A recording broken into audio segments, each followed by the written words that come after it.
আজকে রাস্তায় অনেক জ্যাম, দেখো জ্যামে বইসা থাকতে থাকতে মানে আর ভালো লাগতেছে না। তাই ভাবলাম একটা ভিডিও করি তোমাদের জন্য, তোমরাও ভিডিওটা দেখো।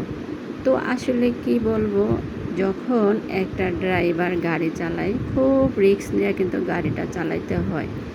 তোমরা দেখতে পাচ্ছ যে এখানে কিন্তু অনেক জ্যাম, অনেক গাড়ি চিপা চাপা। আসলে আমি কিছুদিন গাড়ি মানে শেখার জন্য গেছিলাম, তো আসলে আমি তখন বুঝতে পারছি যে একটা গাড়ি চালানোর মানে সাহসের প্রয়োজন। সাহস না থাকলে কিন্তু গাড়িটা চালানো সম্ভব না।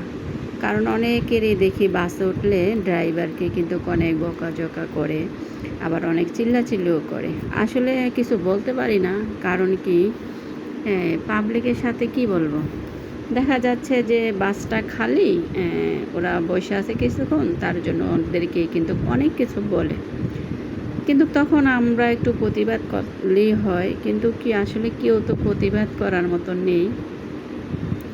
তো আমার জানা মতে, আমি যেতটুকু জানি, আমি কতদিন গেছিলাম গাড়ি চালানো শেখার জন্য, প্রায় 15 দিন শিখছিলাম। তারপরে আমি বুঝতে পারলাম যে আসলে ওদেরকে কিন্তু এরকম বকাঝকা চিল্লাচিল্লি করাটা ঠিক না। আসলে যারা বুঝে তারা কিন্তু করে না।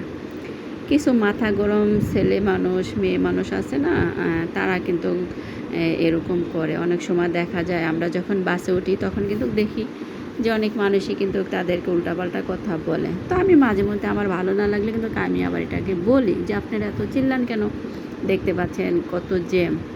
ঠিক আছে, আর জ্যাম থাকলে তো আর ও কীভাবে যাবে, তাই না?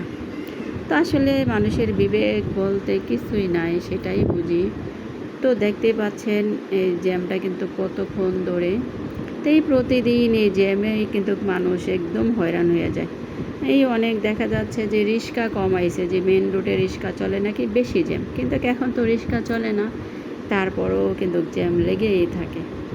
কবে যে এই জ্যাম মানে একটু কমবে সেটা বুঝতে পারছি না, আমরা দেখতে পারবো কি না। জ্যামের জন্য কিন্তু অনেক ব্রিজও করা হয়েছে, আপনারা সবাই জানেন, তারপরটা কিন্তু জ্যাম। দেখা যাচ্ছে আমরা যে জায়গায় আধা ঘন্টা লাগে যাইতে, কিন্তু সেই জায়গায় অনেক সময় 3 ঘন্টাও লাগে, আবার সেই জায়গায় 1 ঘন্টাও লাগে। মানে এইটা হলো জ্যামের উপরে ভিত্তি করে, ঠিক আছে। তো দেখেন কি সুন্দর আমার সামনে আমি দেখতেছি একটা ট্রাক। হ্যাঁ, আজকে কিন্তু একটু মেঘলাও আছে, ওই যে আকাশটা কিন্তু মেঘলা করে আছে, দেখতে পাচ্ছেন নিশ্চয়ই। খুবই ভালো লাগতেছে দৃশ্যটা কিন্তু অনেকই ভালো লাগতেছে। যাই হোক, আপনাদের কাছে কেমন লাগলো অবশ্যই পুরোটা ভিডিও দেখে কমেন্ট করবেন। আর